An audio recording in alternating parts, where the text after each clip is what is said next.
দর্শক, স্বাগত সবাইকে আমাদের প্রতি রাতের নিয়মিত টক শো এই সময়। আমি জহিরুল আলম আজ আপনাদের সঙ্গে আছি। সমসাময়িক প্রসঙ্গগুলো নিয়ে আমরা এই অনুষ্ঠানে আলাপ করি। আজকে আমরা আমাদের বাংলাদেশের পরিস্থিতি আলাপ করব, কিন্তু তার আগে খবরের অনেকগুলো শিরোনাম আছে। সেখানে ভারতের নির্বাচনটি বেশ গুরুত্বপূর্ণ। প্রথমে শিরোনামগুলো পড়ছি, তারপরে আমরা আলোচনায় যাব। ভারতে সংখ্যাগরিষ্ঠতা হারাচ্ছে নরেন্দ্র মোদী নেতৃত্বাধীন বিজেপি। সরকার গঠনের আশা এখনও তাদের আছে, নিশ্চয়ই তারা সরকার গঠন করবেন, কিন্তু আশা ছাড়ছে না কংগ্রেস রাহুল গান্ধীর নেতৃত্বে। তারা নীতিশ কুমার, যিনি বিহারের নেতা, এবং চন্দ্রবাবু নাইডু অন্ধ্রপ্রদেশে, তাদের সঙ্গেও যোগাযোগের চেষ্টা করছেন বলে গুঞ্জন উঠেছে যে কোয়ালিশন সরকারের চেষ্টা তারাও করতে পারেন। দেশে পুলিশের আইজি সাবেক জনাব বেনজির এবং জেনারেল আজিজ সম্পর্কে আওয়ামী লীগের জেনারেল সেক্রেটারি বলেছেন যে তারা আওয়ামী লীগের কেউ নয়, জনাব ওবায়দুল কাদেরের বক্তব্য। অন্যদিকে বিএনপি মহাসচিব বলেছেন যে বেনজিরকে গোপনে বিদেশে পাঠানো হয়েছে, এটা তার অভিযোগ এবং দাবি। কর্মী পাঠানোর ব্যর্থতায় দুই দেশের সরকারকে দুষেছে বায়রা। মালয়েশিয়া কর্মী পাঠানো নিয়ে যে কেলেঙ্কারি, সেই বিষয়ে তারা এই কথা বলেছেন। আর কাউকে ঢোকার অনুমতি মালয়েশিয়া দেবে না, সে কথা তারা পরিষ্কার করে জানিয়েছে। এ নিয়ে নানা ধরনের সিন্ডিকেটের গুঞ্জন, অভিযোগ রয়েছে এবং এই বিষয়টি নিয়েই চলছে এখন আলোচনা এবং একটি তদন্ত হচ্ছে। চতুর্থ ধাপে 60 উপজেলায় ভোট হচ্ছে কাল, প্রস্তুতি সম্পন্ন হয়েছে। এগুলোই দিনের প্রধান খবর এবং আমরা আলাপ করব। ভারত প্রসঙ্গ আছে, আমরা বাজেট নিয়ে আলাপ করতে চাই। প্রায় 8 লক্ষ কোটি টাকার বাজেট আসছে বৃহস্পতিবারে 6 তারিখে। অর্থনীতির চেহারা কেমন এবং বাজেটের সঙ্গে প্রত্যাশার জায়গাগুলোতে কতটা গুরুত্ব দেওয়া হচ্ছে বা গুরুত্ব দিতে পারছে, রাজস্ব আহরণ, ধনীদের দিকে সরকারের বা বাজেটের দৃষ্টি কেমন থাকবে, সাধারণ মানুষের উপরে পরোক্ষ করের বোঝা তাদের জীবনে কতটা বিপর্যয় নেমে আসছে, বিশেষ করে খাদ্য মূল্য বা পণ্য মূল্য বা মূল্যস্ফীতির প্রসঙ্গে। অবকাঠামো উন্নয়নের পাশাপাশি আমরা ব্যাংক খাতকে কীভাবে দেখছি, কৃষি, শিক্ষা, স্বাস্থ্যের দিকে আমাদের নজর কতটা, মানুষের দৈনন্দিন জীবনের যে চ্যালেঞ্জ সেগুলো কতটা মোকাবেলা করতে সক্ষম বাজেটের যে পরিকল্পনা তারা করছেন, সেই প্রসঙ্গগুলো নিয়ে আমরা আলাপ করব। আমরা শুরুতে পরিচিত হব আমাদের স্টুডিওতে থাকা দুজন অতিথির সঙ্গে। রয়েছেন জনাব তাবিত আউয়াল, বিএনপির নেতা, কেন্দ্রীয় নির্বাহী কমিটির সদস্য, স্বাগত আপনাকে। রয়েছেন ঢাকা বিশ্ববিদ্যালয়ের অধ্যাপক ডক্টর মিজানুর রহমান, স্বাগত আপনাকে। আমরা ভেবেছি আমরা বাজেট নিয়ে আলাপ করব, কিন্তু বাজেট যেহেতু আসছে আমরা আলাপ করব সে প্রসঙ্গে কিছুটা। কিন্তু দিনের প্রধান খবর হচ্ছে যে আমাদের এই উপমহাদেশের মধ্যেই ভারতের নির্বাচন। জনাব তাবিত আউয়াল, আপনার কাছ থেকে শুরু করছি। যেরকম একটা ভূমিধস জয়ের আশা করেছিল জনাব নরেন্দ্র মোদী, তারা বলেছিলেন যে 400 পার হয়ে যাবে তার এনডিএ জোট, কিন্তু প্রত্যাশিত ফলাফল 300-র মধ্যে গিয়ে কোনো জায়গার মধ্যে এখনও আছে আটকে। এটা হয়তো আরও কিছু হতে পারে। একক সংখ্যাগরিষ্ঠতা উনি পান নাই, কিন্তু ওনার জোটের মিত্রদের নিয়ে উনি কোয়ালিশন সরকার করতে পারবেন। কিন্তু একই সঙ্গে আশাতীত ফলাফল করেছে রাহুল গান্ধীর নেতৃত্বাধীন ইন্ডিয়া জোট, এবং তারাও নানা ধরনের ইকুয়েশন বিশ্লেষকরা বলছেন, যদিও এই আনুষ্ঠানিক প্রক্রিয়া এখনও শুরু হয়নি। তবে রাহুল গান্ধী বললেন যে এটা একটা তার ভারতবাসী যে নরেন্দ্র মোদীর শাসন চায় না, তার একটা ম্যান্ডেট এখানে। এবং অনেক বিশ্লেষক বলছেন যে এটা তার একটা পলিটিক্যাল ডিফিট, এটা তার একটা মোরাল ডিফিট ইত্যাদি। আপনি নিশ্চয়ই এটা পর্যালোচনা করছেন এবং দেখছেন। জি অবশ্যই, ধন্যবাদ আপনাকে এবং এনটিভির সকল দর্শকদেরকে শুভেচ্ছা।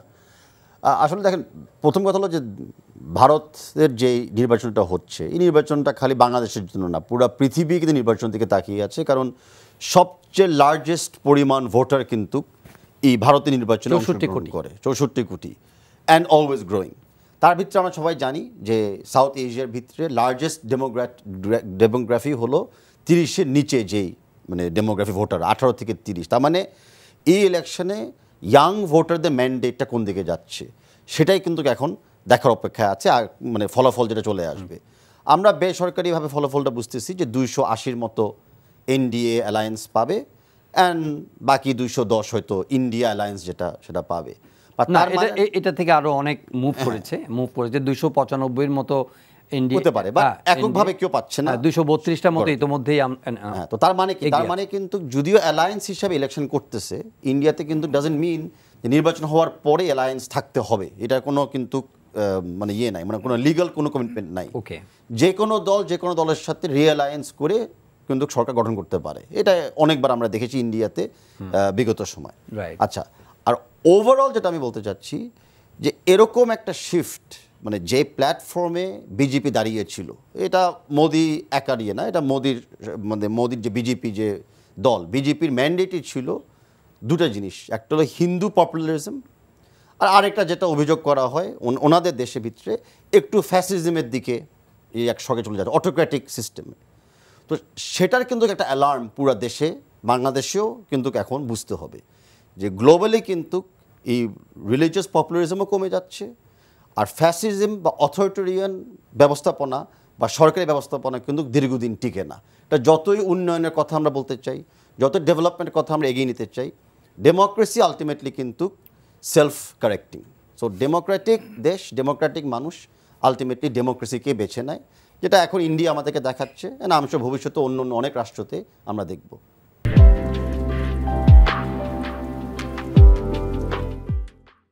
জি, ডক্টর মিজানুর রহমান, উনি একটা ইঙ্গিত করেছেন যে ধর্মের ভিত্তিতে বিভাজনের রাজনীতি যেটা যেরকম গ্রহণযোগ্যতা হারাচ্ছে, আবার একই সঙ্গে কর্তৃত্ববাদী শাসন সেই ব্যাপারটাও কিন্তু ইনক্রিজিংলি মানে ডিক্লাইনিং। আচ্ছা, ধর্মের ভিত্তিতে রাজনীতি যে বিষয়টা, এটা একেবারে তো ভারতে বা আমাদের এই পাকভারতে নতুন কিছু না। আমরা পাকিস্তান এবং ভারত নামক রাষ্ট্র তৈরি হয়েছিল ধর্মের ভিত্তিতে, মানে হিন্দু একটা জাতি, মুসলমান একটা জাতি, এই ভিত্তিতে। মানে অনেক সময় বলি না যে আমাদের পূর্বপুরুষরা অনেক সেকুলার ছিল, আমরা অনেক মানে পরমত কিছুই না, আসলে এটাও ভুল বলি। শুরুর থেকেই একটা সাম্প্রদায়িক চেতনা এক ধরনের ছিল, অথবা আরোপিত করা হয়েছিল, যার কারণে এই জিনিসটা কিন্তু আমাদের এই উপমহাদেশের রাজনীতি আরোপিত বলা যায়, তো আনরিয়ালিস্টিক, সেটা তো সবসময় মানুষ ছিল, বাস্তবতা এটা ছিল যেটা। তো সেই ক্ষেত্রে এইটা আমি মনে করি যে নতুন না, এটার কখনো কখনো এটার জোয়ার আসে, আবার ভাটা পড়ে। এই ধর্ম বা ধর্মের রাজনীতি হয়তো এই যাত্রায় একটু হয়তো সেটা বলবো ধাক্কা খেয়েছে, এটা বিলীন হবে না। কারণ এইটা এই উপমহাদেশে যেতে হলে যে ধরনের আর্থসামাজিক অবস্থার দরকার, সেই অবস্থা হওয়া পর্যন্ত অপেক্ষা করতে হবে। না, কিন্তু এটা আপনি কন্টিনিউ করবেন, আমরা একটু মজা করার জন্য আলোচনার ভিতরে ঢুকতে চাই। সেটা হচ্ছে যে এত কিছু করলো, মাত্র কয়দিন আগে কিন্তু অযোধ্যাতে রাম মন্দির নির্মাণ করলো, কিন্তু ওই জায়গাও কিন্তু বিজেপি পাশ করতে পারলো না। মানে তাদের আরো কি আশা ছিল রাম মন্দিরের বাইরে? আমি বলছি এটা একটা ধাক্কা খেলো তো, কিন্তু এটা এই আমি বলছি যেই সকল কন্ডিশনে ধর্মটা রাজনীতি থেকে আলাদা হবে, সেই ধরনের কন্ডিশনগুলো ফুলফিল করতে আমাদের এই এলাকার মধ্যে আরো অনেক সময় লাগবে, সেটা আমি বলছি। আবার হয়তো এই ফরম্যাটে না এসে আরো অন্য দেবতা নিয়ে আসবে, রাম না হলে এবার অন্য কাউকে নিয়ে আসবে, সীতা, অন্য কিছু একটা আসবে। এটাকে যেই সকল দলগুলো এই ধর্মাশ্রয়ী রাজনীতি করে, এটার থেকে তারা খুব বেরিয়ে আসতে পারে না, আর জনগণের মধ্যেও মাঝে মধ্যে এটা নিয়ে। তবে যেটা বলছে, হ্যাঁ দেখেন, বৃহত্তম গণতন্ত্রের দেশ, কিন্তু এইবার যেভাবে ইলেকশন হলো, আপনি কংগ্রেসের কিন্তু এখনো তাদের যে ব্যাংক অ্যাকাউন্ট ফ্রিজ করা আছে, এখনো আম আদমি নেতাকে তো জেলে ঢুকিয়ে দিল। সেখানেও কিন্তু অনেক ধরনের রাজনৈতিকভাবে প্রতিপক্ষকে মানে ঠেকিয়ে দেওয়া অথবা অবরুদ্ধ করা চেষ্টা। এ ব্যাপারে কেজরিওয়াল কিন্তু খুব চমৎকার মন্তব্য করেছেন। না, আশেপাশের দেশগুলোতে যা হচ্ছে এখন ভারত সেটাই অনুসরণ করছে। আমি বলছি যে ভারতের ইলেকশন, ভারতের গণতন্ত্র, এগুলো নিয়ে যেভাবে আমরা খুব মহিমান্বিত করার মতো যে ধরনের বিষয়গুলো অনেক সময় বলা হতো, বৃহত্তম গণতন্ত্র জনসংখ্যার দিক থেকে, বাট কোয়ালিটির দিক থেকে এটার যে এক ধরনের স্খলন। না, কিন্তু তারপরেও একটা পরিবর্তনের আবাহন তো হয়েছে। যেমন উনি বললেন যে একটা ডেমোগ্রাফিক অ্যানালিসিসে দেখেন যে তরুণ ভোটাররা আসছে সেখানে, এবং তরুণ ভোটারদের মধ্যে নিশ্চয়ই রাহুল গান্ধী যেভাবে ইলেকশন ক্যাম্পেইন করেছেন, সেখানে নিশ্চয়ই তাদেরকে ইম্প্যাক্ট করেছে। তাদের চিন্তার জগতে একটা যে এই যে ধর্মীয় পপুলিজম অথবা অটোক্রেটিক চিন্তা, অথবা যে একটা মানে একতরফা, সেটা হলো রাহুল বা প্রিয়াঙ্কার তরুণ হিসেবে তাদের আবেদন, আর নরেন্দ্র মোদী একটু বয়স্ক ব্যক্তি হিসেবে আবেদন, এটার মধ্যে, বা তার সাথে যারা ছিল অমিত শাহ, বয়সের একটা আবেদন। কিন্তু ধর্মের আবেদন তরুণদের মধ্যে কমে গেছে, আমাদের দেশেও ধর্মাশ্রয় রাজনীতি যারা করে এদের বেশিরভাগই তরুণ, এদের বেশিরভাগই তরুণ। এবং ধর্মের সঙ্গে তো কনফ্লিক্টের বিষয় না, ধর্মকে রাজনীতির মধ্যে গুলিয়ে বিষয় অবশ্যই, এটা তো ধর্ম যার যার ধর্ম তো আপনি পালন করতে আমি বলছি যে ওদের তো ধর্ম যার যার বলে না, ধর্ম হবে তার ধর্মেই সব, মানে যাদের মানে আর কিছু নাই তাদের ধর্মেই সব।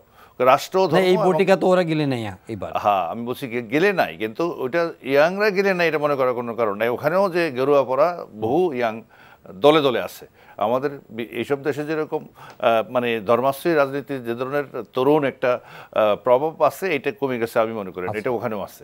বাট যে জিনিসটা বেশি কাজ করছে সেটা হচ্ছে যতই রাম মন্দির করা হোক বা আরো মন্দির করা হোক, কিন্তু ডক্টর মিজানুর রহমান আপনার অ্যানালিসিসের মধ্যে আমি একটা ডিনায়াল দেখতে পাচ্ছি যে পরিবর্তনটাকে তো আপনার দেখতে হবে আগে, যে একটা পরিবর্তন কিন্তু হচ্ছে। সেই পরিবর্তনটা মূলত আসলে বেকারত্ব, চাকরি, কর্মসংস্থান, মুদ্রাস্ফীতি, এইগুলো মানে এদেরই বড় ধরনের মানে গভর্নেন্স ফেলিয়ার। ইয়েস, ওখানে বড় ধরনের কোনো যে ব্রেক থ্রু করে ফেলছে Narendra Modi, governance failure. Yes, governor খুব বড়, হ্যাঁ বড় বড় কিছু প্রজেক্ট এগুলো হয়েছে। আর এইসব ধর্মীয় বিষয়গুলোকে মানে প্রাধান্য দিয়ে যে সকল কর্মসূচি সেগুলো করা হয়েছে। কিন্তু মানে উত্তরপ্রদেশ থেকে আরম্ভ করে বিহার, এইবার এগুলোতে কিন্তু বড় ধরনের একটা ফিটফল ওখানে দেখা গেছে। সেগুলো হচ্ছে এই মূলত এই কর্মসংস্থান, বেকারত্ব এবং দারিদ্র্য। এই এবং আমাদের তো মুদ্রাস্ফীতি খুব হাই লেভেলে মুদ্রাস্ফীতি আছে, আমাদের কর্মসংস্থান, বেকারত্ব, মানে দারিদ্র্য। হ্যাঁ, এইগুলা এই কর্মসংস্থান বেকারত্ব তো একই সূত্র, সেম। দারিদ্র, বেকার থাকলে দরিদ্র হবেই। এইগুলো কাজ করছে, যেটা মানে বড় ধরনের ফ্যাক্টর হিসেবে আমি মনে করি যে এরা বড় বড় প্রকল্প এবং বড় আদানি গ্রুপ, বড় বড় গ্রুপ, এগুলো সেগুলো দেখানোর পরেও মানুষের যে মানে মৌলিক যে মানে খাওয়া পড়া থাকা, এইগুলোতে তেমন কোনো পরিবর্তন হয়নি। এটা দুইবার একবার হয়তো মানুষকে এরকম বলা যায়। আমরা যদি একটু মিলিয়ে আলোচনাটা করি, পরের বার আর মানুষ এটা একটু যদি আমরা মিলিয়ে আবেগ আর কাজ করে না, ধর্মীয় আবেগ ওইভাবে কাজ করে। ওকে, আমরা যদি মিলিয়ে একটু আলোচনা করি, তার প্রতিবেশী দেশ হিসেবে আমরা বেকারত্বের প্রশ্নে বা দারিদ্র্যের প্রশ্নে বা ইনফ্লেশনের প্রশ্নে বা দুর্নীতির প্রশ্নে আমরা ইন্ডেক্স ওয়াইজ কতটা এগিয়ে আছি? আমাদের এখানে একটা রিয়ালিটিটা আপনি কিভাবে দেখেন? আমাদের তো স্বীকার করতে হবে না, আমাদের পৃথিবীতে এখন সবচেয়ে ইনফ্লেশনে যে সকল দেশগুলোর সাধারণ মানুষ কষ্ট পাচ্ছে, এর মধ্যে বাংলাদেশ তো একটাই, অবশ্যই একটা। তার মধ্যে আর আমাদের যে হারে ডেমোগ্রাফিক ডিভিডেন্ডের সুবিধা নেওয়ার কথা ছিল, তরুণ প্রজন্মকে কর্মসংস্থানের মধ্য দিয়ে যেভাবে খুব অল্প সময়ের মধ্যে মানে তাদের আর্থসামাজিক অবস্থার উন্নয়নের যে কথা ছিল, সেটা কিন্তু আমরা পারিনি। এখানে তো সমস্যা আছেই। আমাদের দেখা যাচ্ছে যারা চাকরি দেওয়ার সাথে যুক্ত, মাঝে মধ্যে থেকে দেখছি তো ছোটোখাটো চাকরি, এটা পিয়নের চাকরি, ড্রাইভারের জন্য অবশ্য কম হয়, বিশেষ করে পিয়ন, দারোয়ানের এইসব চাকরিগুলো দেখা যাচ্ছে 10টা পোস্টের জন্য হলে 10,000, 20,000, 15,000 লোক দরখাস্ত করে। তো এর মানে কি? এর মানে হচ্ছে, আর আমরা যেটা দেখলাম, দরখাস্ত করে চাকরি পায় যারা পয়সা দিতে পারে। না, সেটাও আছে, তাও মানে আপনি 10 জনের বেশি তো চাকরি দিবেন না, টাকা নিয়েও 10 জনের বেশি চাকরি দিতে পারতেছেন আপনি।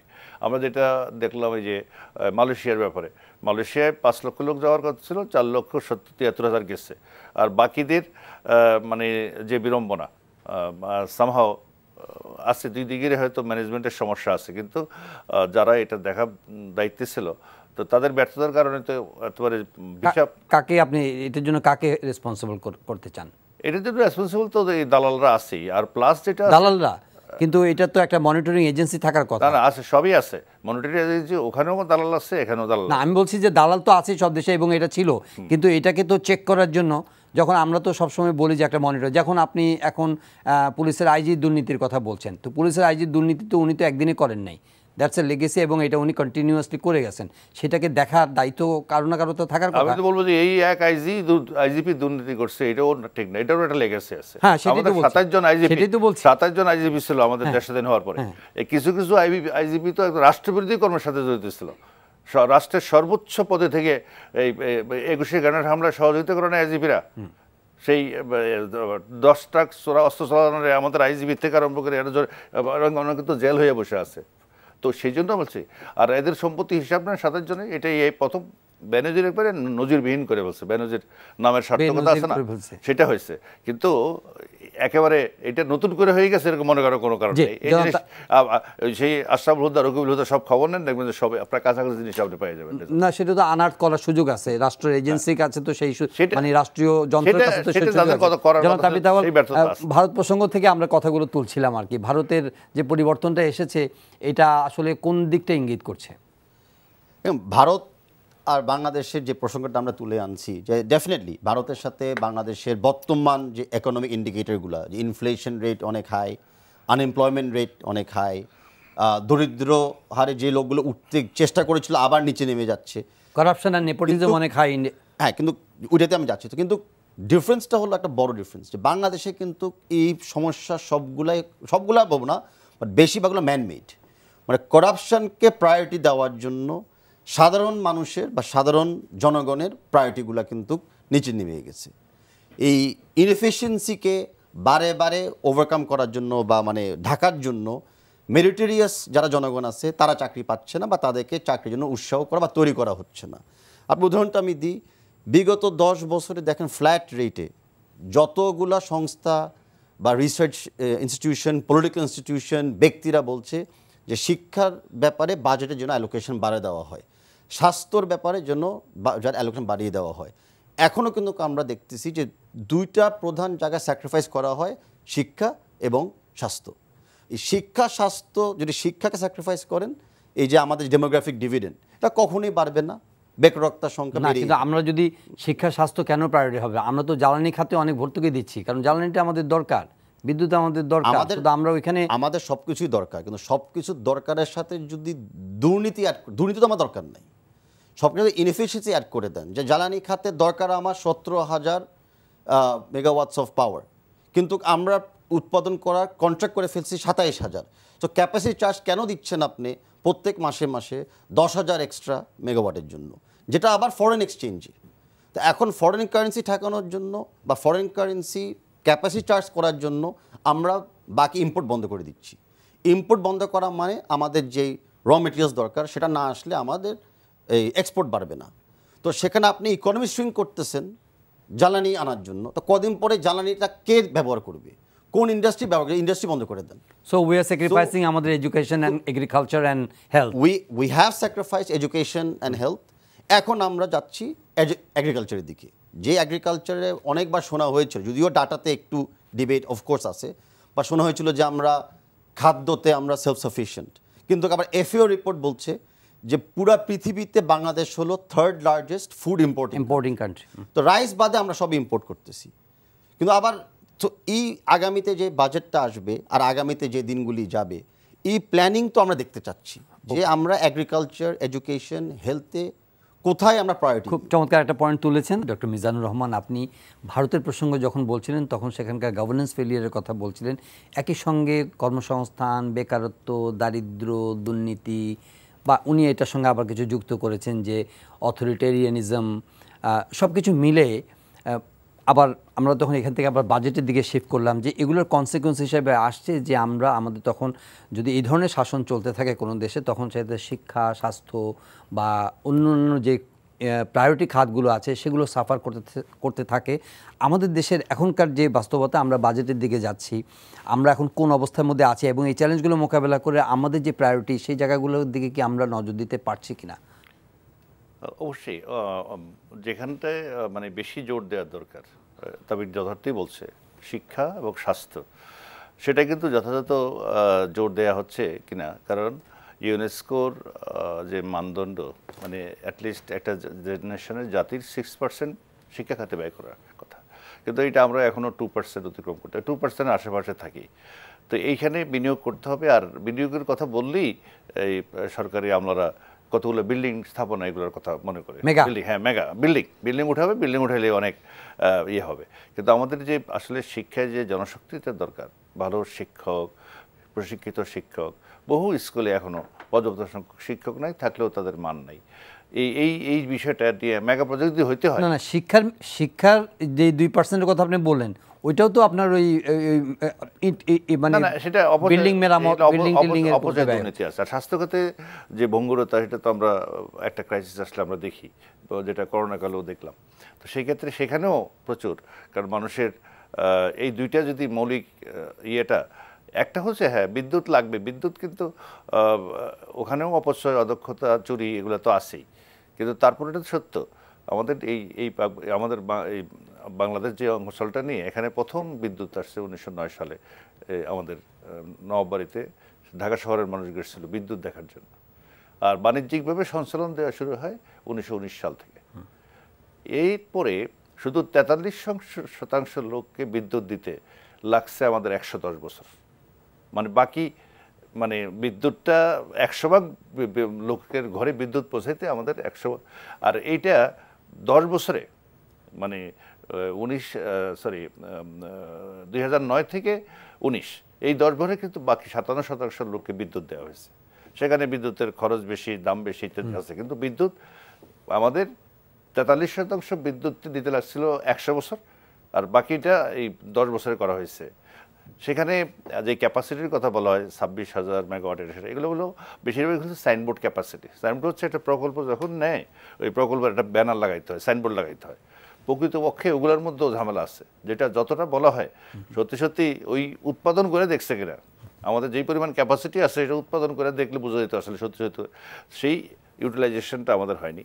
আমাদের মূল সমস্যা হচ্ছে যেই পরিমাণ আমরা বিদ্যুৎ কেন্দ্র করলাম এটার জ্বালানির সরবরাহের ব্যাপারে সেইভাবে মনোযোগ, এগুলো দিয়ে তো বহু সমালোচনা আছে সেটা, কিন্তু না যেটা উনি ইঙ্গিত করেন যে এটার মধ্যে আপনি হয়তো ক্যাপাসিটি চার্জ নিয়ে নানা ধরনের ইন্টারপ্রিটেশন আছে, বাট বিরোধী দল থেকে যখন বলা হয় তখন তো বলা হয় যে এই যে ভর্তুকির নামে আপনি 30, 32, 34 হাজার কোটি টাকা যে আপনি সাবসিডি দিচ্ছেন, ওইখানে ওই টাকার কারণে তো আপনার কৃষিতে দেওয়ার ক্ষমতা নাই, আপনার শিক্ষায় দেওয়ার ক্ষমতা নাই, আপনার হেলথে দেওয়ার ক্ষমতা নাই, আপনি ওই জায়গার মধ্যে আটকে আছেন। নাম্বার 1। নাম্বার 2 হচ্ছে আপনি মনে করেন কিনা এই যে না দেওয়াটা এটা শুধু কনস্ট্রেন্টের কারণে নাকি ডেলিবারেটলি, ধরেন আপনার হেলথকে আমি ইমপ্রুভ করার দরকার নাই, কারণ আমার হেলথ ইমপ্রুভ হলে কিংবা আমার ট্রান্সপোর্ট সেক্টর ইমপ্রুভ হলে তাহলে আমার ফরেন ডিপেন্ডেন্সটা শোনেন সেটারও যদি ঢালাও বলি সেটা কথা, আমাদের মাথাপিছু যেই ব্যয় তার চেয়ে চায়নাতে আমাদের স্বাস্থ্যখাতে ব্যয় এর 7 গুণ বেশি, আর চায়নাতে যে মাথাপিছু যে ব্যয় তার আরও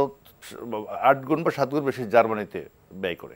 কিন্তু করোনার সময় আমরা কি দেখলাম, করোনার সময় বরং ওই সকল দেশে যে পরিমাণ ডিজাস্টার করোনা করছে আমাদের কিন্তু সেইভাবে করতে পারেনি। আর করোনা ম্যানেজমেন্টে আল্লাহর রহমত না, এত দুর্বলতার মধ্যেও কিন্তু এটা পৃথিবীর আন্তর্জাতিকভাবে স্বীকৃত যে করোনা ম্যানেজমেন্ট ওয়াজ ফার বেটার দেন এনি অন্য যে কোনো দেশের তুলনায় তো ক্ষয়ক্ষতি আমাদের এখানে কম হয়েছে সেটা টিকে দেওয়া বলে। সেই জন্য একদম মানে আমরা যদি চিন্তা করি মানে 2-3টা ক্ষেত্রে দেখেন যে প্রাথমিক স্বাস্থ্য ব্যবস্থায় যে পরিবর্তনগুলো আসছে, গ্রামে গঞ্জে মোটামুটি একবারে কোনো চিকিৎসা ছাড়া মানুষ মরে গেছে। আমরা ছোটোবেলায় যেভাবে দেখতাম কোনো ডাক্তার নাই, ওষুধ নাই, গ্রামে গঞ্জে গ্রামে মানুষের স্বাস্থ্যবিধি মানে মানুষ স্যান্ডেল জুতা পায়ে দিত না, স্যান্ডেল না, but this is not the real picture actually. নাকি মানুষের যে স্বাস্থ্যসেবার যে মান, দিস ইজ দ্য একদম মানে অ্যাবিসমাল, এটা তো মোস্ট ডিসঅ্যাপয়েন্টিং। না আপনি ডিসঅ্যাপয়েন্টিং তো আপনি বলতেছেন মানের ব্যাপারে, এটা ছিলই তো না, ইট ওয়াজ নট দেয়ার। আর আপনি বলেন কাপড় চোপড়, খাওয়া দাওয়া, ফুড ইনটেক যদি পরে এগুলো সবগুলো হিসাব করেন, তাহলে যদি অস্বীকার করেন যে কিছুই হয় নাই তাহলে তো আর কি। আমি নিজে দেখছি গ্রামে যে ছোটোবেলায় কৃষক লেংটি পরে করতো, লেংটি কাপড়ও ছিল না, আর সেই লেংটি পরার জাতি এখন কাপড় তো পরে এবং সারা পৃথিবীর কাপড় পরায়। একবারে কিছু হয় নাই যদি তারা বলেন তাহলে কিন্তু আরেক দিকে যাইতে হবে জিনিসগুলো। আমাদের প্রচুর কাজ করতে হবে, আরও যেভাবে হওয়া উচিত ছিল আরও স্পিডে যেতে হবে সেগুলো বলতে পারেন। কিন্তু আপনি যদি আজ থেকে 40 বছর আগে, 25 বছর আগে, 30 বছর আগে গ্রামে গঞ্জে যে অবস্থা ছিল, ডেফিনেটলি আমরা তো সেটা স্বীকার করতেই হবে, কিন্তু এগুলো তো একেবারে এক্সট্রিম কমপ্লেসেন্সি না। কেউ যদি করে সেটা করুক, কিন্তু আমাদের অনবরত অব্যাহতভাবে চেষ্টা চালাতে হবে, সেটা আমি মানে এটা তো নোট নেয়, এটা করতেই হবে আমাদের। আর এটারও তো লিমিটেশনগুলো বিভিন্ন কারণে আছে। আমাদের অনেক সময়ই দেখা গেছে যে প্রায়োরিটি এইটা ফিক্স করলে ওইটার থাকে না, ওইটার থাকে, টানাপোড়েন তো আছেই। সদিচ্ছাটা কি আছে কিনা, সদিচ্ছা দেখছেন আপনি 2% থেকে এটা 2.5% কিংবা 2.25% নেওয়ার কি ইচ্ছাটা কি আপনি রিফ্লেক্টেড হয়েছে সাম্প্রতিক বাজেটগুলোতে? এর আগে যেটা দেখা গেছে আর কি, অতীতে যেই পরিমাণ টাকা দেওয়া হয় সেটা আবার ব্যয় করার ইউটিলাইজ না, ব্যয় করার স্বাস্থ্য একই অবস্থা, ব্যয় করার এই দুইটাতেই সমস্যা আছে। আমাদের ওই প্রকল্প বাস্তবায়নে বিরাট বড় ধরনের সমস্যা আছে, আর আমাদের লোকদের মেন্টাল সেট আপের মধ্যেও সমস্যা আছে, যার কারণে দেখা গেছে অধিকাংশ ক্ষেত্রে শিক্ষা খাতে যে সকল ব্যয় বরাদ্দ হয়। আর আরেকটা যেটা আসছে, ভর্তুকির কথা যেটা আসছেন, ভর্তুকি কিন্তু কমছে না। এবার কৃষিতেও আগের গত বছরের চেয়ে ভর্তুকি আরও বেশি হচ্ছে, এবং আর স্বাস্থ্য এবং শিক্ষা খাতে তো ব্যয় আগের থেকে বাড়বেই। বাজেটের কথা যদি আপনি বলতে চান, কিন্তু আমি যেটা মনে করি আর কি, আমাদের মূল যেখানটায় সমস্যা সেখানে হচ্ছে বরাদ্দ হয় এবং মানে ফিগার পরিসংখ্যান যেভাবে হয়, বাস্তবায়নের ক্ষেত্রে গিয়ে বহু ধরনের সংকট দেখা হয়। আমি প্রত্যাশা করব মানে আমাদের অর্থনৈতিক যে সংকটগুলো আছে, যে বাস্তবতা স্বীকার করি, সেগুলোকে প্রায়োরিটি বেসিসে কোনটা হলে জনগণের যে বর্তমান যে দুর্দশা, বিশেষ করে মুদ্রাস্ফীতি কমে যাবে এবং মানুষের আয় রুজি এবং বাজারে একটা স্বাচ্ছন্দ্য আসবে, সেইটাই প্রায়োরিটি হওয়া উচিত। এইবার আর আমি মনে করি না আরও উন্নয়ন, আরও গ্রোথ, এগুলো নিয়ে কথা বলার কোনো দরকার নেই, বরং যতটুকু আছে ওইটা যেন স্বস্তির মধ্যে থাকে মানুষ, সেই চেষ্টাটা করার দরকার বেশি। ওকে, আমরা যে কর্মসংস্থান বা দারিদ্র বা স্বাস্থ্য শিক্ষা এগুলোর উপরে কথা বললাম, কিন্তু এর বাইরে আর কি মেজর চ্যালেঞ্জেস আছে যেগুলো ধরেন যে বাজেটকে ইম্প্যাক্ট করতে পারে বা আমাদের ওভারঅল প্ল্যানিংকে ইম্প্যাক্ট করতে পারে? ধন্যবাদ। দেখেন, চ্যালেঞ্জ কিন্তু সবসময় আছে, থাকবে, ভবিষ্যতেও নতুন নতুন চ্যালেঞ্জ আসবে, ওইটা ইস্যু না। মূল ইস্যু হলো যে আমাদের বাজেট বলেন বা ফিজিক্যাল পলিসি বলেন বা দেশ নিয়ন্ত্রণ গভর্নেন্স বলেন, আমাদের উদ্দেশ্যটা কি। এখন বর্তমান যেটা আমরা শুনতেছি, বাজেটটা তো পেশ হবে আরও দুদিন পরে, বাট আমরা এটা শুনতেছি যে বর্তমান এই সরকারের প্ল্যানিং হলো রেভিনিউ বাড়ানো। তো ঠিক আছে, সরকারি আয় বাড়াচ্ছেন, ভালো জিনিস, কিন্তু সাধারণ নাগরিকের আয়ের ব্যাপারে চিন্তা করবে কি? একটা সিটিজেনের যে মৌলিক অধিকার, যে সরকার বা রাষ্ট্র তার আয় বাড়ানোর ব্যবস্থা করে দিবে, আবার ওই বাড়ানো আয় রক্ষার ব্যবস্থা করে দিবে। কিন্তু বর্তমানে আমরা দেখতেছি যে যারা হয়তো অবৈধভাবে আয় অর্জন করতেছে, তাদেরকে রক্ষা করার জন্য নানা রকমের ভুল নীতি বা টেকনিক্যাল লিগ্যাল সিস্টেম আমাদের আছে। আর যারা চেষ্টা করতেছে সৎভাবে আয় আদায় করার জন্য, তাদেরকে কিন্তু তাদের বিনিয়োগ রক্ষা করার কোনো ব্যবস্থা আমরা দেখছি না। প্রথম এক্সাম্পল হলো যে ফরেন ইনভেস্টর যারা আছে, তারা সবাই এখন কমপ্লেন করতেছে তারা তাদের ডলার বা আয় রিপ্যাট্রিয়েট করতে পারছে না। দ্বিতীয় এক্সাম্পল হলো যে এতদিন আমরা 9% আমাদের এফডিআর আটকিয়ে রাখছিলাম একটা ডিপোজিটের হিসাবে, ইনফ্লেশন ছিল 10%, মিনিং প্রতি বছরে আমাদের কিন্তু ফোর্স করা হয়েছিল টাকার মূল্য কমানোর জন্য, বাই ফোর্স, বাই ডিজাইন বলতে পারেন। তো এগুলো তো মানে সরকারের যে দায়িত্ব বা রাষ্ট্রের যে দায়িত্বর সাথে কন্ট্রাডিক্টরি হয়ে যাচ্ছে। আর বিশেষ হলো এখন যেটা আমরা স্বাস্থ্য খাত বলতেছি, স্বাস্থ্য খাতের যে অ্যাডভান্সমেন্টটা হয়েছে বা যেই সার্ভিসটা দিতে পেরেছে সব ঠিক আছে, বাট কোনো কিছু কিন্তু জাস্টিফাই করে না অ্যাডেড দুর্নীতি বা ইনএফিসিয়েন্সিকে প্যাট্রোনাইজ করার জন্য। স্বাস্থ্য খাতে এটা ইউএন রিপোর্টে বলা হচ্ছে, ওয়ার্ল্ড ব্যাংক রিপোর্টে বলা হচ্ছে যে 60% খরচ একটা বাংলাদেশি নাগরিক এখন নিজের পকেট থেকে ব্যয় করতেছে।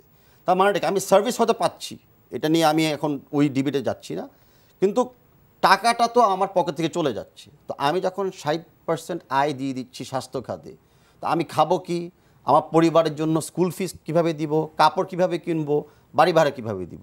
তো এই সাধারণ জনগণের আর্থিক অবস্থা তো সামনে বিবেচনা রাখতে হবে। বাজেটের মূল লক্ষ্য থাকা উচিত ছিল ওটা, তো ওটাকে যে আমরা যদি আগামী দেখতে পারি তাহলে আমরা খুশি হব, আর আমরা মনে হচ্ছে না যে আমরা সেই জায়গায় আমরা পৌঁছাতে পারবো।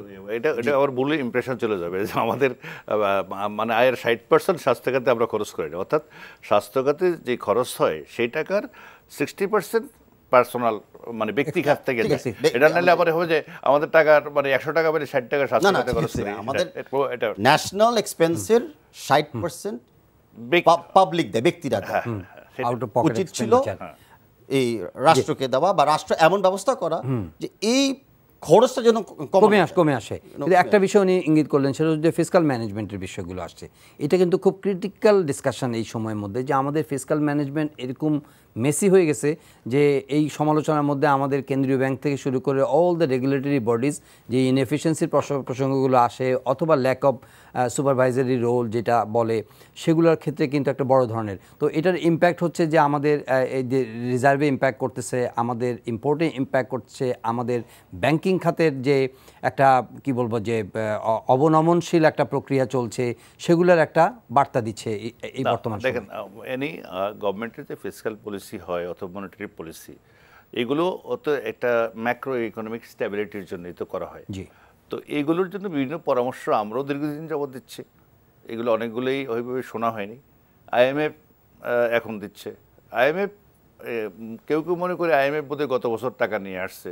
আইএমএফ কিন্তু একটা প্রতিনিধি দল সবসময় আমাদের বাংলাদেশ ব্যাংকে অফিস করে, রেগুলার অফিস আছে ওখানে, এবং অনবরত এই ইয়েগুলো তাদের থেকে দিচ্ছে। কিন্তু আমাদের যেটা মানে দেখা যায় অনেক সময় এই তবে যেটা বললো যে আমাদের ইন্টারেস্ট রেটটা চাপে রাখা হয়েছিল 9.6,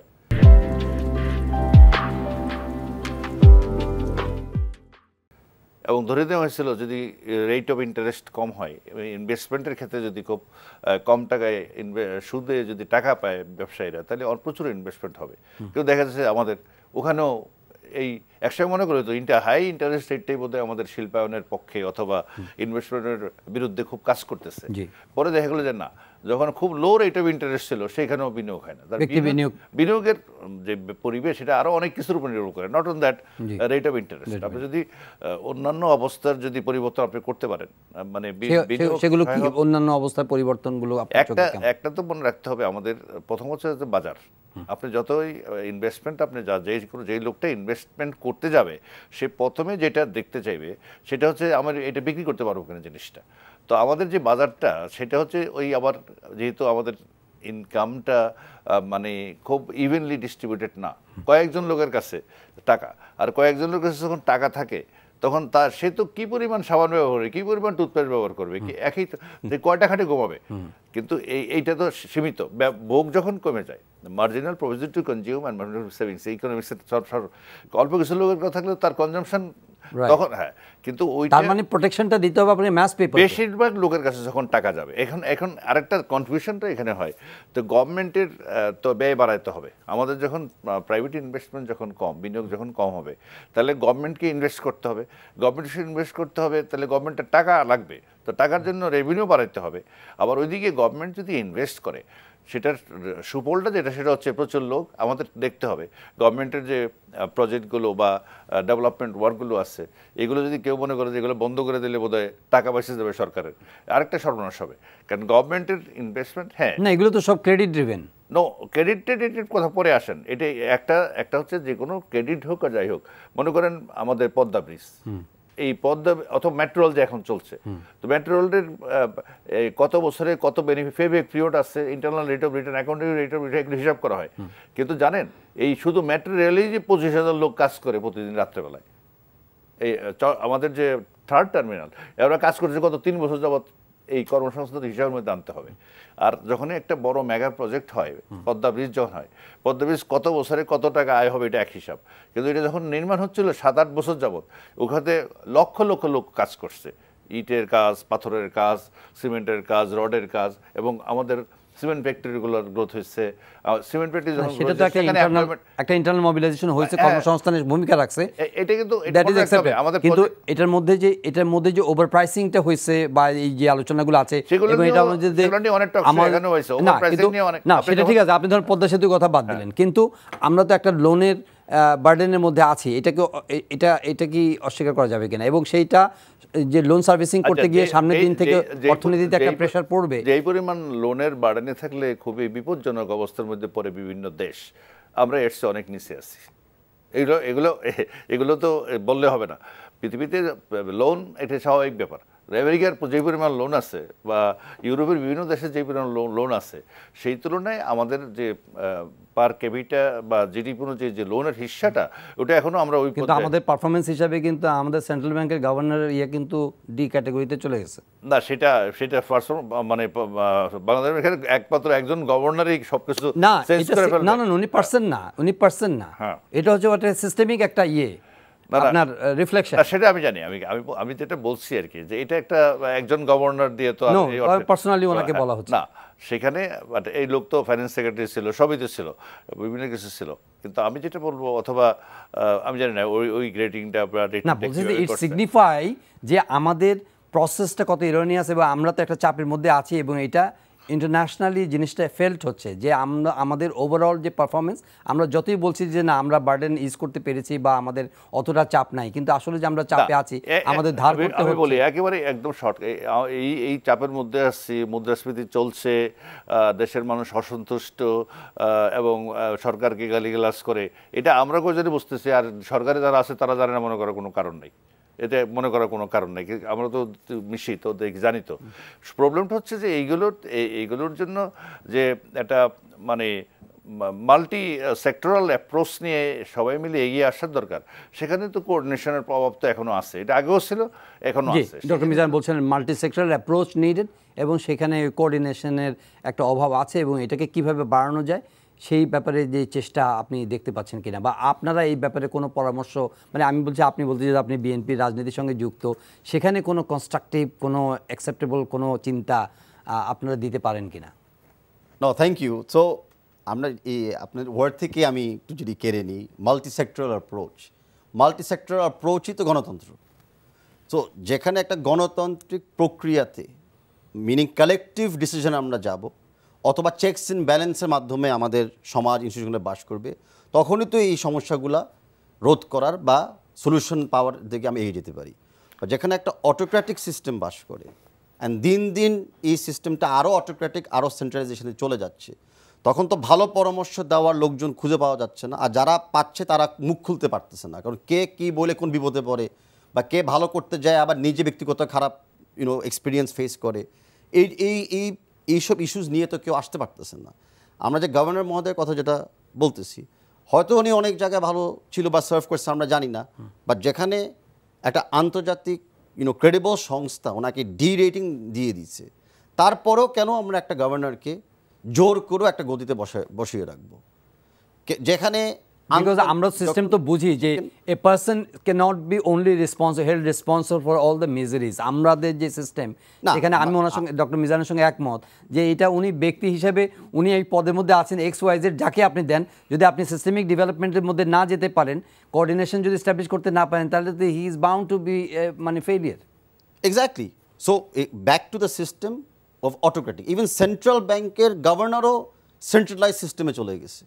ওনার মন মতো উনি আগে অবজারভার দিত, এখন কোঅর্ডিনেটর দেয়, মন মতো মিডিয়াকে ঢুকতে দিবে, নাহলে মিডিয়া ঢুকতে দিবে না, কোনো কথা বলবে না।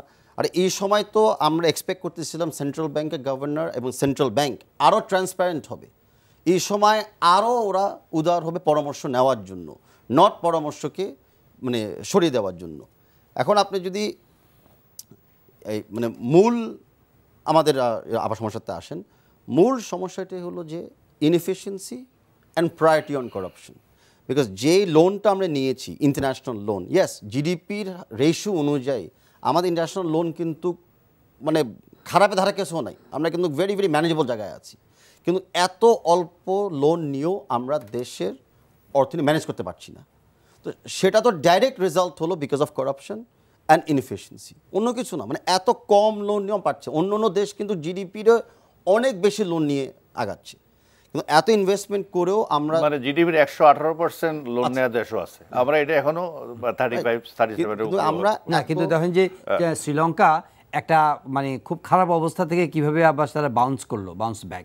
হ্যাঁ, আমরা তো ভালো অবস্থায় ছিলাম, কিন্তু আমরা ইনক্রিজিংলি একটা ভালনারেবিলিটি দিকে যাচ্ছি। কোন সময় খুব ভালো অবস্থায় ছিলাম না। আপনি ধরেন যে আপনি শুধু করোনাকালে ইম্পোর্ট বন্ধ ছিল, এটা কতগুলো ডলার আমাদের এই সব সময় এই 20-এর নিচে, আমাদের 20 বিলিয়নের নিচেই ছিল।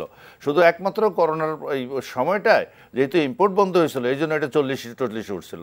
আমাদের কোন আপনি গত 40 বছরে কবে এটা আমাদের তাহলে IMF এর কাছে এত ধর্ণা দিতে হচ্ছে? আরে বাবা শুনেন, IMF এক সেকেন্ড, IMF ধর্ণার ব্যাপার না। IMF এর ধর্ণার সাথে শুধু IMF আমাদের $4.6 বিলিয়ন লোন দিবে 5 বছরে। আমাদের এই মাসে $2.5 বিলিয়ন হলো আমাদের রেমিটেন্স আসছে। অর্থাৎ আমাদের কর্মীরা, বিদেশি কর্মীরা যে টাকা 2 মাসের টাকা IMF দিবে 5 বছরে আমাদের। তো তো এইগুলো নিয়ে এত বেশি চিন্তিত হওয়ার কিছু নেই। সব লোক আসলে আমরা রিজার্ভ এবং মনিটারি পলিসি, ফিসক্যাল পলিসি নিয়ে যখন সব লোক আলোচনা শুরু করে দেয়, এগুলো সব লোকের ব্যাপার না। যেখানে আসলে খুব ঠান্ডা মাথায় জিনিসগুলো হ্যান্ডেল করার দরকার ছিল, সেখানে যে আমি গত 7ই জানুয়ারি ইলেকশনের আগে আপনারা এখানেও বুঝেছেন যে এই বিগত যে সরকারটা চলে যাচ্ছে, ইলেকশন হয়তো একটা নতুন সরকারে আসবে, এই সরকারের একটা সমালোচনা করেন। তো আমি বলতাম যে সবচেয়ে এই যে আমাদের যে এই কর্পোরেট ম্যাক্রো ইকোনমিক স্টেবিলিটির জন্য যে সংস্থাগুলোর দায়িত্বে আছে তাদের অদক্ষতা, এবং ওখানে আসলে যথাযথ লোক দেয়া হয়নি অথবা তারা যথাযথভাবে কাজ করেনি। এইটা একটা খুব স্ট্রং একটা টিমের হাতে দরকার, এবং যাদের জ্ঞান বুদ্ধি এবং ফরসাইটনেস আছে সেরকম লোকদের হাতে না দিলে এটা ওই আমরা এদিক দিয়ে পিসফুল হিসেবে আমরা একটা কিছু বললাম, যার মনে এলো সে একটা কিছু বলে এটাকে সমাধান করা যায় না। সো আমার মনে হয় আর কি যে নাও এখন মানে অনেকগুলো পরামর্শে যেগুলো আমরা দীর্ঘদিন দিচ্ছিলাম, এগুলো এখন আইএমএফ দেওয়াতে এখন আইএমএফ এর কাজে লাগছে। হ্যাঁ, আইএমএফ এর লোনের এটা একটা সুবিধা আছে। আইএমএফ অলওয়েজ তাদের কতগুলা বাইন্ডিংস মনিটরিং যে বিষয়গুলো আছে সেই বিষয়গুলো গেলে একটা হয় যে আপনার আইএমএফ তো একটা আসলে একটা সংস্থা, কিন্তু এর সাথে লিঙ্কেজ আরো অনেক সংস্থা আছে যারা এই তাদের নিজস্ব পদ্ধতিতে কোথায় লোন দিবে, কত টাকা বিনিয়োগ করবে, এগুলো করার ক্ষেত্রে আইএমএফ উপর নির্ভর করবে। আইএমএফ যেদিকে ডাইরেকশনটা দেয় সেটা গুড ডাইরেকশন। ডক্টর মিজান যেটা বলছেন যে উনি অত অ্যালার্ম দেখেন না রিজার্ভের ব্যাপারে, প্রতিনিয়ত কিন্তু অ্যালার্ম বাজছে, হ্যাঁ, এবং ওই ডিক্লাইনিং ট্রেন্ডটা এটা কিভাবে রিপ্লেনিশ করা যায়, আইএমএফের টাকা কবে পাওয়া যাবে, কিংবা প্রাইম মিনিস্টার চায়না ভিজিট করবেন তখন চায়না কি ক্রেডিট লোন আমাদের দিতে পারে কিনা, আমাদের স্ট্যান্ড বাই করতে পারে কিনা, এগুলো নিয়ে আলোচনা হচ্ছে। আপনি কোনো অ্যালার্ম দেখেন কিনা বা ওনার মতো আপনি আশ্বস্ত বোধ করছেন কিনা? না, উনি তো আশ্বস্ত বোধ করতেছে, কারণ ওনার যে এক্সপিরিয়েন্স, ওনার যে নলেজ, ডাটা বলে যে আমরা এখনও এমন জায়গায় আছি যে উই আর ম্যানেজেবল, সত্যি কথা। বাট আমার এক্সপিরিয়েন্স অ্যান্ড নলেজ বলে যে ম্যানেজেবল থাকলেও আমাদের বর্তমান যারা দায়িত্বে আছেন তাদের ওই সৎ উদ্দেশ্য নাই এই সিচুয়েশনটাকে ম্যানেজ করার জন্য। আমি সেই আঙ্গিকের কথা বলছি, কারণ আপনি জাস্ট যদি সিম্পল কথা বলেন যে এই আইএমএফ যে শর্তগুলি এখন বলতেছে, শর্ত এখন হলো কন্ডিশন, জাস্ট 5 বছর আগে কিন্তু এই সব শর্তগুলো কিন্তু ছিল পরামর্শ, বিএনপি থেকেও ওগুলো ছিল পরামর্শ, বিভিন্ন ইকোনমিস্ট, ইউনিভার্সিটি প্রফেসরস এবং এক্সপিরিয়েন্স ইনস্টিটিউশন হেডসদের থেকে, সবার কাছ থেকে কিন্তু অলমোস্ট সেম রেকমেন্ডেশনগুলো ছিল যে ইনফ্লেশন কমানোর জন্য অনেকগুলি টুলস অ্যান্ড পলিসিস আছে, যে কোনো একটা বেছে নেন। ফরেন এক্সচেঞ্জটাকে একটু আস্তে আস্তে রিলিজ করা শুরু করেন, এই আটকিয়ে রাখেন না এক জায়গায়।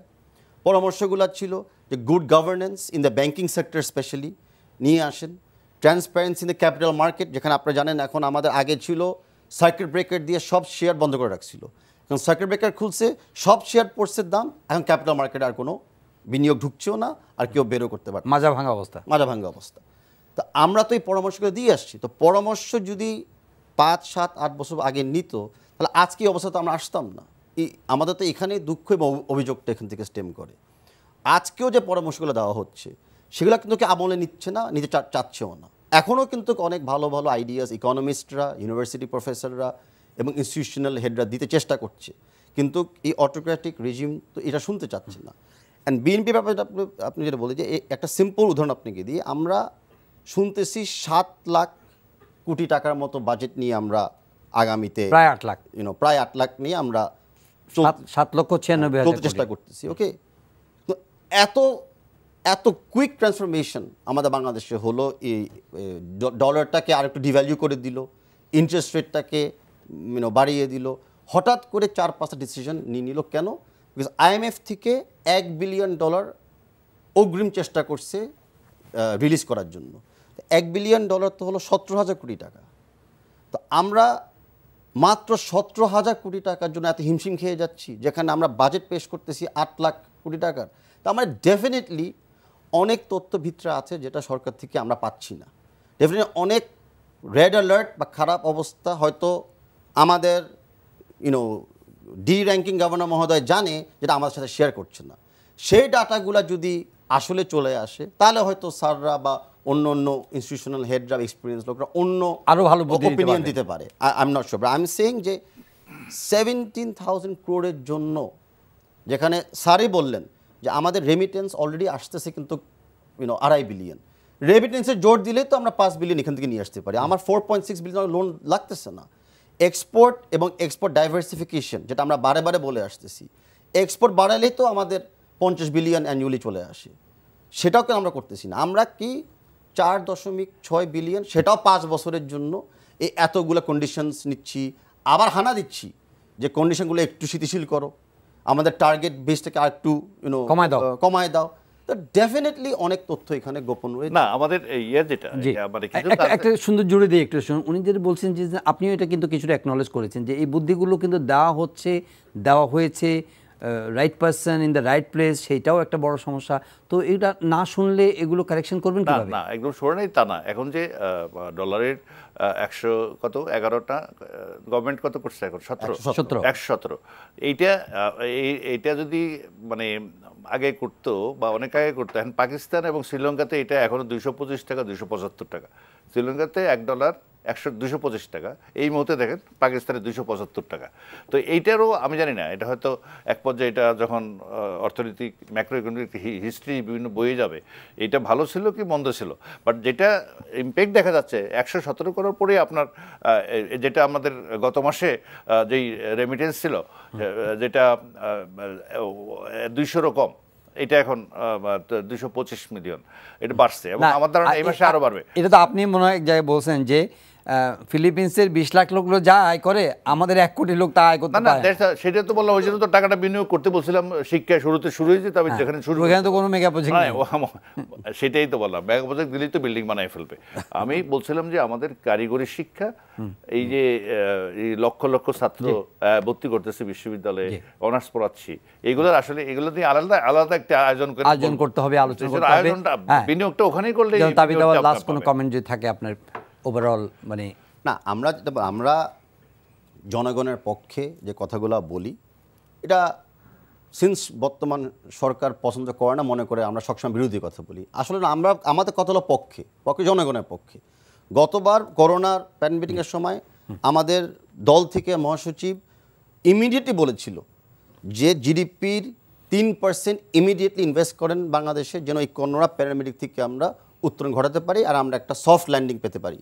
অ্যান্ড সরকার কিন্তু মোটামুটি ওই আইডিয়াটা নিয়েছিল, 2.7 ওরা ইনভেস্ট করেছিল। আর আমরা কিন্তু সাকসেসফুলি বলতে পারি করোনার সময় অ্যাটলিস্ট ইকোনমিক ডিজাস্টার আমরা বেঁচে গিয়েছিলাম। তো বিএনপি পরামর্শ সবসময় জনগণের পক্ষে থাকে। এখন up to the autocratic regime, ওনারা এই ভালো মানে আইডিয়াগুলো নিবে। ইন্টারন্যাশনালি শিক্ষিত করোনা ম্যানেজমেন্টে আমাদের এই এলাকার যত দেশ আছে এর মধ্যে বাংলাদেশের অবস্থা, আমরা আরো এক পর্বে হয়তো এই আলোচনাগুলো এগিয়ে নিতে পারবো। ধন্যবাদ জনাব তাবিথ আউয়াল, ধন্যবাদ প্রফেসর ডক্টর মিজানুর রহমান, আপনাদের দুজনকেই। প্রিয় দর্শক, আমরা শুরু করেছিলাম ভারতের নির্বাচনের খবর দিয়ে। নির্বাচনের যে প্রত্যাশিত ফলাফল পাননি নরেন্দ্র মোদী, সেটার প্রেক্ষিতে বেশ কিছু কারণ বিশ্লেষকরা বলছেন। এই প্যানেলেও কিছুটা আলোচনা হয়েছে যে মূলত একটা গভর্নেন্স ইস্যু সেখানে আছে, মানুষের প্রত্যাশা, অর্থনীতির চেহারা, দারিদ্র্য বা কর্মসংস্থান, এই বিষয়গুলো অনেক বেশি প্রভাব ফেলেছে। এবং আরেকটি বিষয় এসেছে যে শাসন ব্যবস্থার মধ্যে অনেক বেশি মানে কেন্দ্রীভূত শাসন ব্যবস্থা, ক্ষমতার অনেক বেশি চর্চা ইত্যাদি প্রসঙ্গ। আমরাও সামনে বাজেটকে সামনে রেখে বেশ কিছু বিষয় আলোচনা করেছি। গভর্নেন্সের ইস্যু এসেছে, আমাদের দক্ষতার প্রসঙ্গ এসেছে, আমাদের বাস্তবায়নের সামর্থ্যের কথা এসেছে, এবং আমাদের যে বিভিন্ন ক্ষেত্রে যেখানে আমাদের প্রাধিকার দেওয়ার কথা, স্বাস্থ্য, শিক্ষা, কৃষি সহ বিভিন্ন ক্ষেত্রে, সেখানে আমরা কতটা গুরুত্ব দিচ্ছি, এবং যে ফল্ট লাইনগুলো, যে বিচ্যুতি রেখাগুলো আমাদের অর্থনীতিতে আমরা দেখতে পাচ্ছি, ব্যাংকিং খাত সহ, দুর্নীতি সহ অন্যান্য যে বিষয়গুলো রয়েছে, সেখানে আমরা কতটা মনোযোগ দিচ্ছি এবং সেগুলো কারেকশনের জন্য কী উদ্যোগ নিচ্ছি, সেগুলো আগামী দিনগুলোতে আমরা আমাদের নীতি নির্ধারকদের পথ চলার ক্ষেত্রে আমরা দৃষ্টি রাখবো, এবং সেগুলো আমরা দেখবার চেষ্টা করব যে জনকল্যাণে তারা কতটা এগিয়ে যাচ্ছেন এবং কতটা বাস্তবায়নের সামর্থ্য তারা রাখেন। দেখা হবে আবারও পরের অনুষ্ঠানে। চাইলে আপনারা অনলাইনে এই অনুষ্ঠানটি দেখতে পারেন, ভিজিট করুন ntbbd.com। এছাড়া ইউটিউব, ভেরিফাইড ফেসবুক পেজে আমাদের জনপ্রিয় অনুষ্ঠান খবরের আপডেট চাইলে আপনারা জেনে নিতে পারেন।